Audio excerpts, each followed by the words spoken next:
Hi, and welcome to The Curling Show, a podcast that brings you interviews with the sport's top athletes and the people who shape the game. Brought to you by Runback, custom curling apparel for teams at every level. Available at runback.ca. I'm your host, Dean Gemmel, and in this edition, we talk to the skip of a team that still seems like a young force on tour, but has actually been together for 7 years.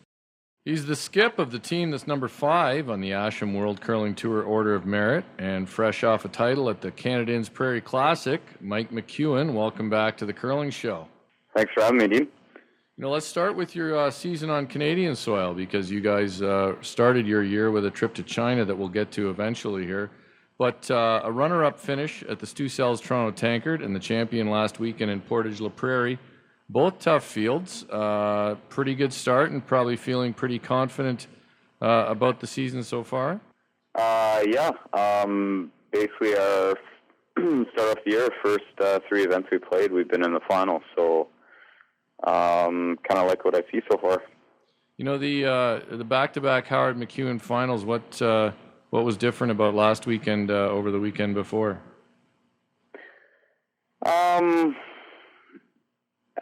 I don't know if there was a whole bunch of difference. The first 4 or 5 ends were tight and, kind of neck and neck. Nobody really had control. We got them into a whole whack of trouble in just one end this time around. And that's pretty much what blew the game open. I would say we were more pressured when we were in Toronto the last half of the game than they were. So, yeah, it's kind of funny how it goes. Sometimes you just need 1 or 2, fortunate kind of half shots out of the opposition, and you put the skipper in a ton of trouble. Yeah, it's a funny game, isn't it? I didn't see the game in Portage, but I did watch the streaming from Toronto, and it seemed like you actually had them in trouble early, and then all of a sudden you had an end that didn't go your way, and that was sort of the end of that, wasn't it? Tough ice there too, I think, wasn't it? Yeah, it was a little straighter than we'd like in Toronto. So, and this weekend was almost it was pretty close to provincial or Grand Slam like conditions. The speed was unbelievable, and the amount of curl. You can make just about anything out there. Well, that's good to hear, because that spiel in the past has had some challenges with the ice, so it's good to hear that it was a good surface. Yeah, they've CanadInns done an amazing job bringing in people. Some Greg Owasco, who works with Mark Shurik at the Slam events, and so he's been doing the ice the last few years, and this is the best it's ever been. So, yeah.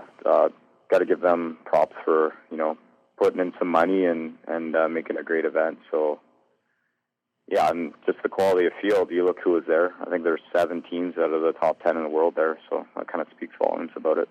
Right, and your team started the year, you took a trip to China. I guess, your team is maybe a little light on that kind of international experience compared to some of the other teams already qualified for the Roar of the Rings. How'd that go? It looked like you played before dozens of fans. Yeah, it was like an 18,000 seat arena, and was it really? It was an 18,000 seat place?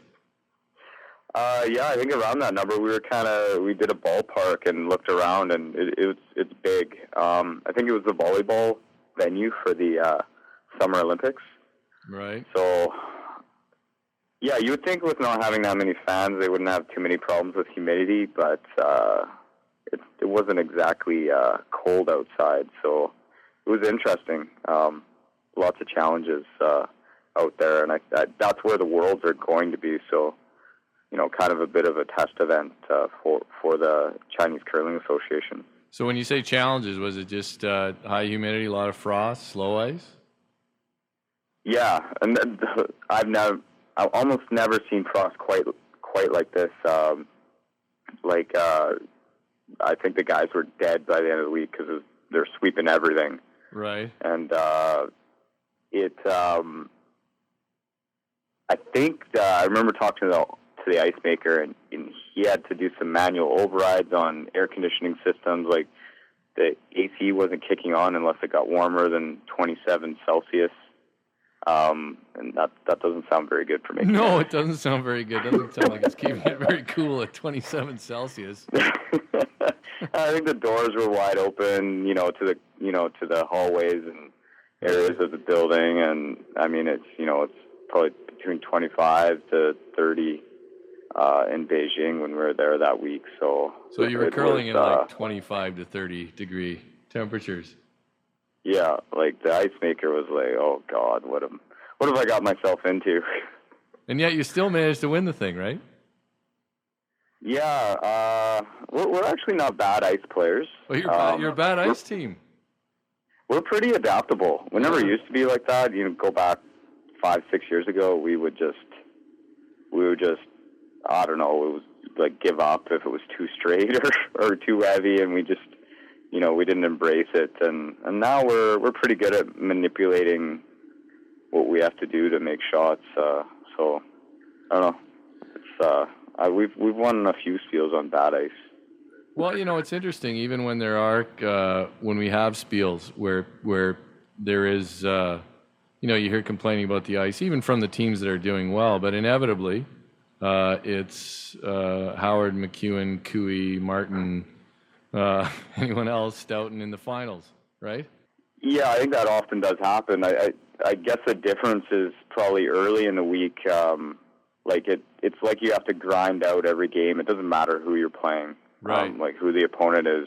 You pretty much gotta, there'll be some games where you kind of eke out, and I would say that's a difference. It's definitely harder to put any distance between the competition if the ice conditions aren't ideal. Well, that is the problem with poor ice. It levels the playing field for a weaker team. So, but it's still kind of amazing how the good teams do manage by the end of the weekend to figure it out more than the weaker teams. Yeah, as much as we complain, the end results are usually kind of what we're looking for. Right. So what about the field in China? Who'd you play there that, I think there was a lot of Oscar Eriksson from Sweden. Who else was there anybody that impressed you on the frosty ice? Well, Alzard's team was there. They were in the playoffs. They did lose to the Chinese team. Right. I guess that would have been the 2-3 game. And then a lot of other countries kind of sent their second team. Right. Like Sweden sent Oscar Eriksson, who's pretty capable himself. And then there was a team from New Zealand, and Switzerland sent De Cruz. Scotland sent Logan Gray, so some capable tour teams, but maybe kind of like their second B-level team that they're funding. And how much cash did you win for that? No cash. I knew that answer. Yeah, no cash. It was kind of just a crazy, mostly comped trip. Right. So we thought, what the heck, we'll do something bizarre to start our year off, and I made a stop in Thailand. Stop right with there. The Mike wife. Married. Stop, please. I was with the wife, though. Made a stop in Thailand. Go on. Yeah. So, we kind of managed to bundle in some pretty cool stuff. One of the guys, Maddie, went to Philippines for about 10 days beforehand and got engaged. So we managed to kind of make a pretty cool experience out of all of it. What is this with team? You go to Thailand with your wife, and he's going to get engaged in the Philippines. You guys really go against. Yeah, and then we meet up in Beijing to curl. To curl. That is an unusual trip. I guess in some ways, if for a team like yours, where you're used to playing in Grand Slams and you're used to playing in provincial championships and you're used to playing in the big events and you're going to play in the Roar of the Rings, it's not bad to get out of your comfort zone, I guess, isn't it? Yeah, and that's kind of the way we looked at it. There wasn't going to be cash on the line. It was just, going to be playing with, basically playing as Team Canada with Maple Leaf on you and kind of just a little bit different atmosphere and being totally uncomfortable with the food and the language and where you are. And the ice, so the 18 fans. Exactly. Pretty much something we don't get to do very often. So it was kind of, we thought it'd be kind of a cool team bonding experience, kind of, why not kick off our Olympic year a little differently. Let's talk about your team for a moment here. It's almost it seems unlikely now, not unlikely, but it's almost surprising to think about how far you guys have come, because there was a time when you weren't favored to win events, and now you often are, you're a good bet to win events. In fact, I was looking at this really good book, Fit to Curl, and there's a caption of you in there that says, Mike McEwen's young Manitoba team is a good example of curlers who have steadily improved by playing against the toughest teams. They've progressed from struggling to win games at Capital One Grand Slams to regularly making the playoffs at these events. I guess after this book was published, we could add winning those events. But sort of what changed? To talk about the development of your team. I mean, you're 4 guys who stuck together. Actually, people don't remember, but you had a lineup change early with BJ and Matt switching roles. That was a heck of a long time ago. I think you were on the show shortly after you did that. And just what have you done to sort of to keep improving? Because it has been steady improvement, something we've seen, say, out of a team like Brad Jacobs as well, but there's been steady improvement, and maybe something for other young curlers to learn. Yeah, I think the big thing with us is, we've all made sacrifices with scheduling and being able to commit more time to practicing, and that's kind of been a steady learning curve as far as getting better. We've kind of, each and every year, we've tried to add something, especially the last 3 or 4 years, to figure out how to get better. And sometimes that's not easy to kind of figure out what that is. And we've gone outside our comfort zone and worked with people who have pointed out some things to us. Whether they're in the national team program or whether it's sports psychology. But we've never done anything in an overwhelming amount. It's kind of just been pieces here, pieces there. So we've tried not to kind of pull any blocks from under the foundation and have to, start from scratch. We've kind of just been adding something every year. And, I think we've learned just how much time you have to put in the game to beat the guys now. Because the difference between winning and losing is so fine that, the top, 10 teams in the world are pushing each other so hard, looking for that edge, that it's been a nice progression. We've, become great friends, and, we love traveling. It's kind of like a mini holiday, boys out on the road kind of thing, and really enjoy what we do. So, and obviously winning games has kind of helped us, not have to go through any upheaval with lineup changes. I think this is our 7th year together. Yeah, it's been a while. I remember when I first had you on the show, it was you're relatively young as a team or fresh as a team, but I think that point about constantly improving, though, is a good one. Yeah, I mean, you have to win games to have a team stick together, that's for sure. If you're losing, you're not going to stick. But I think that's a key for extending the shelf life of a team, isn't it? At least like being able to figure out how you can get that little bit better. Yeah, it's not an easy formula. I think we're kind of lucky with some things that went right for us early in our first year that kind of got us that stepping stone. I'm not sure we would have made the transition so quickly if we hadn't had a bit of success and a bit of sponsorship support to actually send us to some tough events, to see what we're made of. So it was kind of a perfect start for the 4 of us to get our foot in the door. Within one season, we kind of had, we had kind of played our way right into the slams, which, I don't know, I think that's pretty tough to do if 4 guys who had never, played on any other teams that had any of that kind of success. So it's kind of nice to have those things fall in place for us within the first kind of 6 months of playing. So, and you also admitted that was big. You also admitted the first time you were on the show, I think, that you were surprised by how difficult it was to come out of junior and have success right away, because you're a very successful junior player, and you admitted that it was tough, right? Yeah. I didn't realize how much work it would take. Raw talent, you got to have some sort, right, some amount of level, but I thought that I would just, play my way into being good, and I was pretty naive about what I actually needed to do to get better, and find the biggest thing, finding 3 other guys that kind of had a really good work ethic and belief system. And I mean, we've evolved. Like, I don't know, if you go back like 6 years, probably look how round my face is even back then. So even I'm looking at probably.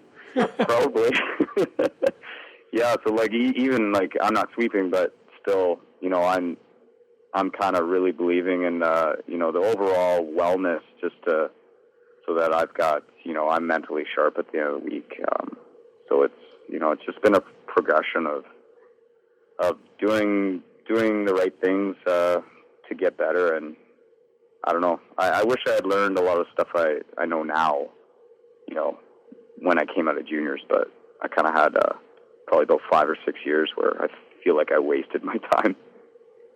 Well, you're talking about your level of fitness, and I'm growing weary of talking about men in pictures with not many clothes on, but I guess I have to do it again. You're in the Men of Curling calendar, available at menofcurling.com, and you're on the cover on some cinder blocks, and it looks like you went in for a serious waxing before you got that shot done. Is that true?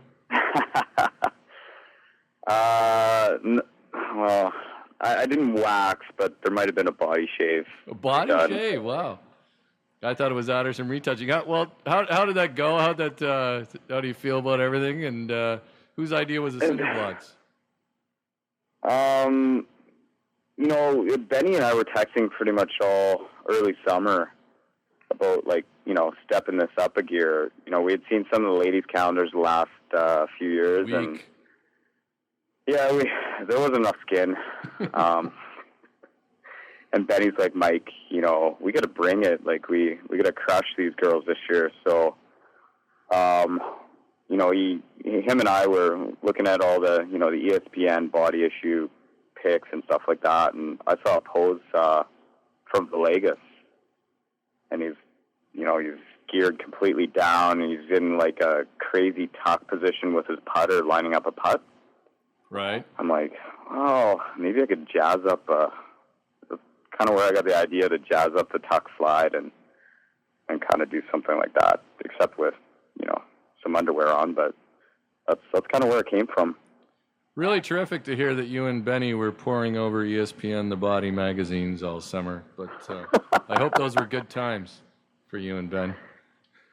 Well, it's good. Like, he was, I think we were one of the first guys to get our shots in, and then some of these guys were taking forever, and they got a whole nother month of training. So Ben and I were kind of choked that,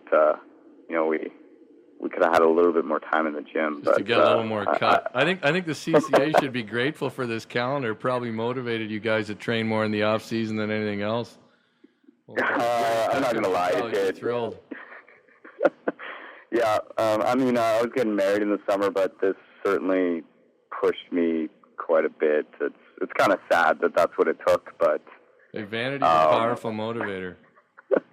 Very powerful. Yeah, that's all right. I'm just still miffed I wasn't asked. Really, I don't know why you didn't want an old guy from New Jersey, but well, I feel like you could probably pull off. There's a couple poses that you could have pulled off. Maybe a couple of poses. Maybe with a tank top or something. I could do it. Right. I would have to go for the full wax, I'm afraid, too, though. But this is way too much talk about men's body hair and pictures, so we're going to move on to Twitter, my man, where I did what the kids are doing these days, and you throw it out on Twitter to see what sort of questions come up. I saw that. Yeah, so, Benny, your friend Ben had a nice question. Out of all the Briars you played in, which one was your favorite? You can leave it to that's probably the beauty there, but... in all seriousness, how frustrating. You're in such a tough spot. You have to beat Jeff Stoughton, who you actually have a winning record against, I guess. But it's not only Jeff Stoughton. Somebody else wrote, what are the obstacles that have kept you from getting to a Briar? And I guess it's sort of like, well, Jeff Stoughton, Rob Fowler, Sean Grassi, some good players, right? Yeah. It was in our first year together. It was Kerry Burnick. It was kind of an extra end we were playing him in the semi. He made an extra end double to beat us, and he went on to win. And then it was probably Jeff for like 3 or 4 years in a row. And then it was Rob in the final the one year, and then Jeff knocked us out last year in the semi. So I don't know. We don't have a very good winning record against Stouty in February. I don't know what it is. Any other time of the year, we're pretty good, but February's a dark month. Were they a team you guys modeled yourselves on a bit? Just the way they operate? You know, I would say that actually we probably helped make them better too. That is probably true. They kind of saw us coming, and I think I know they put more time into the game than ever before. So I think we've been pushing each other to be better, and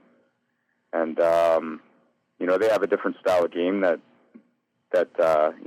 they play compared to us. But we've certainly, as far as work ethic, I think we've both benefited from the rivalry.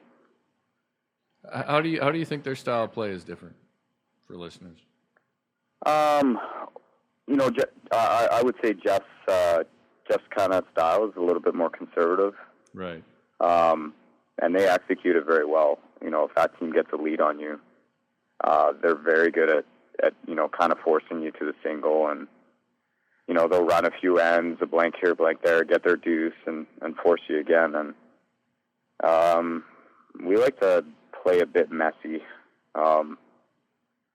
where we like to score lots of points. So, you know, it's interesting when we get in a game with Jeff, you know, who gets to dictate how the game goes. Right. And that's usually indicative of what the score is, who's kind of controlling how the game's played. But we certainly we're not afraid to play with lots of rocks in play. So. And some have said that you know, Jeff's style of play became a little less conservative after John played with Wayne Madaw and then came back. Yeah, I think so. They're kind of really good at picking and choosing when. Right. You know, maybe that's something that occasionally we get away from. Maybe sometimes we're a little too much, and then the scoreboard gets piled up. First one to score, you know, 9 points wins. Right. It's good for fans. Not always great for good for fans. Yeah. Not so good for mental health. But right. It is good for fans. But we've I mean, we never used to be very aggressive. We were certainly a run and gun team when we were young, and that's kind of how we made our living on the hitting game. And we weren't really flashy or anything like that. But we knew if we wanted to, you know, play with the big boys, we had to have more offense. So that's something the last probably 3 years we've really tried to improve is scoring more multiple points with the hammer. I'm going to give you 2 more questions from Twitter, and one's from Jeff Hannon, who's a guy down here in the New York area, and he asked if you and Don would ever consider playing mixed doubles. We talked about it. It really didn't work out very good. We tried it in a fun spiel of all things, and then we didn't even talk to each other all night. Nice. Really didn't go so well. The old mixed. Yeah, I can do that. No. It's dicey out there. You know, when things are going good, it's fine. But people don't realize it's even tougher than regular mixed because it's just that couple out there. I saw a couple relationships unravel at the World Mixed Doubles right on the ice. I was watching them. I'm sure they're both done. One married, one boyfriend, girlfriend. I'm convinced they're both done. So careful. Nice. Yeah, I don't even know if we slept in the same bed that night, and it was the first experiment didn't go so well. But you know, if there was Olympic implications, I think we'd try and give it a go. I'm really not sure I would be her first pick. Yeah, I've sort of got an issue with the whole. You know, I gotta somehow throw with something I can sweep with. That's true. You know that is awkward. I saw some people in Fredericton would throw with some other device and then try to chuck it to the side and grab their brush. It was really, really rather comical looking. You don't want to do that. Yeah, I don't know. Yeah, you're just throwing with a crotch should be kind of the same idea. Yeah, I saw that. It didn't look so well. Yeah, that is. I hadn't thought about you with that. And finally, another question from Ben. He asked, how many push-ups did you bang out before that calendar pick to pump those man boobs of yours up? Just a quick 50. Quick 50. Just a quick 50, right? Just till. You know what? It's funny because I actually did do some push-ups before that. Well, you have to. You gotta. Well, especially when you're reviewing the Body magazine, you got all the tips from those guys, right? You probably phoned them up, you and Ben, on the phone. Yeah, I had excess cocoa butter on, and then the photographer was complaining. He's like, "Your skin's too shiny right now," and having problems with the lighting. Yeah, how long were you up on those blocks? Who shot it? Actually, who was the shooter on that one? It's Brian Gold photography. He's a cousin of Steve Gold. He did John Meade and my picks. You know, I thought the block thing would be easy. I was like, this is going to take like 5 minutes, couple shots, be good to go. And I don't know. I kept not, he wanted, you got to point the toe and get it all streamlined. And, it certainly doesn't look that good on the curling ice. The leg's not straight and all that kind of stuff. So it was harder than I thought it would be. It didn't look easy. Of course, the tuck delivery never looks easy to me anyway, so, maybe... No, it's probably... Now people know where that heel's going. Yeah. It's not far from somewhere that hurts. Don't miss. All right, Mike, we finished with the Run Back. Brought to you by Run Back Curling Apparel, high-performance apparel for teams at every level. And I give you a question, and you give me your thoughts in 1 to 3 words. Yeah, just like everyone else will try. Yeah, you try. I'm really the problem with it, but anyways. I know. I know. You don't have to be that quick to admit it, but anyways. The upcoming Cactus Pheasant Classic this weekend. International flavor. Yeah, nice field, and Glenn Howard not making the trip out, but as usual, that's a big. That doesn't hurt my feelings. And we've got the pool commissioner doing the commentary on the web stream as well. That's right. Wow. Yes, comped with expenses and I believe beverages, so it could get interesting just for that. They stream the feed into the patch, which is attached. Right. There might be more people in there listening to him. Yeah, I might have to go with a 10-second delay, even though it's the internet. But watching Team Jennifer Jones play. Stressful. Yeah. You and Brent Lang can sit there now and second guess everything, right? We do. Yeah. I know you do. I've heard Langer watch a game. Yeah, I'm sure you're the same. How about the Mike Duffy, Pamela Wallen Senate scandal? I don't even know what's going on there. No comment.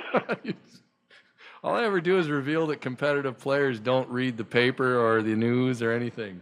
They're too busy. No, I know of it, but I don't really. ESPN The Body magazine or something. But, how about a permanent banner for Bon Jovi at the Air Canada Centre? New Jersey's Bon Jovi the first permanent banner. At the Air Canada Centre? Yeah, the Air Canada Centre in Toronto. Go figure. Why Bon Jovi?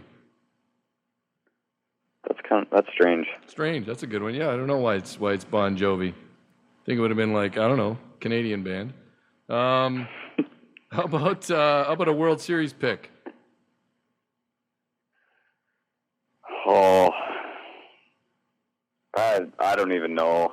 I mean, all I hear on Twitter is like, are you just in the car to the club? What's going on out there, Mike? I'm trying to pack and get ready to go to Brooks. Okay, it's St. Louis and Boston. Doing laundry. All I hear is Nolan, tweeting about the. Who did Nolan pick? Go with his pick. He knows the game. Well, I know he loves the Red Sox, but he may not have picked them though. I don't even know who he picked. Well, that's going nowhere. You don't know. I'm going to move on. How about the tuck delivery? It's, I think it's unique, sexy. I think it's the best delivery, to be honest. I think, I really do. There's just too many great players who use it. I think if you can do it, everybody should do it. I think they should try to teach it, and then if a kid can't do it, you switch him to the dorky balance delivery. It's funny. When I go throughout the Fort Rouge, I see lots of junior guys and girls for that matter, taped up corn brooms, throwing talk. I'm like, what's going on here? So it's kind of cool. Yeah, it's living on. It's so funny how regional it is now. Really, almost exclusively Manitoba, and it doesn't even go. Saskatchewan, they got that rounded shoulder, flat foot delivery. You've seen that one, right? Rounded shoulder. Yeah. Yes. It's true, isn't it? They're all sort of hunched over. Good players, but they're all sort of hunched over. Not all of them. I shouldn't say all of them, but no, certainly not. I like to make sweeping generalizations, though. And finally, how about the other photos in the Men of Curling calendar? Some good, some shocking. Shocking. Carries won't even send me one so that I can actually, have some fun with it. But not that I really want one, but maybe I'll give it to. I thought you've seen all of them. I haven't seen. I thought you'd be all over that. All I've seen is your dumb cover shot. I just keep having to look at that. Carey's, you think I'm promoting his calendar every podcast. You think he'd pop one in the mail to me? But no, I haven't seen it. So I'm just guessing. Well, you know what? I hadn't seen it till recently, till I got the shipment. But it was interesting seeing Carter's pick on Global National. That was cool. There seems to be a lot of discussion about Carter's picks. We'll have to see pictures. So we'll have to see what that one's like. Finally, Mike, I forgot to do this last week with John Mead, actually, but he owes me a few drinks, so maybe I'm okay there. But I give everybody a chance to name their sponsors. So I know you guys are grateful for yours. So let me know who's backing your team. Yeah, our title sponsor is AFIG Financial Services. They're right here in Winnipeg, and Royal LePage Prime Real Estate, Asham Curling Supplies and Performance Brush, Clothing TCW Curling, and we've got A&W Steinbach and Bud's Ganaseo Lake Lodge. Oh yeah, the Lake Lodge where you can go on a fishing trip with Team McEwen. The epic fishing trip every spring. Yes, that'd be great if I liked fishing, but you don't have to like fishing to like this trip. Yeah, you don't. That's what I think. Actually, it's true, isn't it? All right. Well, that sounds good. And that A&W in Steinbach is awesome. It is. They got might have a personal connection there. All right, Mike. Hey, thanks for your time. I know you're busy. You're trying to pack. Lots of us going to Spiels this weekend. So good luck in Brooks at a big one, and talk again sometime. Yeah, thanks very much. We'll be on the road for 11 days, but I look forward to seeing you guys soon. All right, see you, Mike. Take care. That's Mike McEwen on The Curling Show, brought to you by Runback. Just run it and choose custom curling apparel for teams at every level. Available at runback.ca. Follow me on Twitter. I'm at Dean Gemmel, and you'll be able to send me suggestions for questions on future shows. Thanks for listening. Here's the pudding. Salt blast screaming, Jim beaming, no two grains of sand are alike.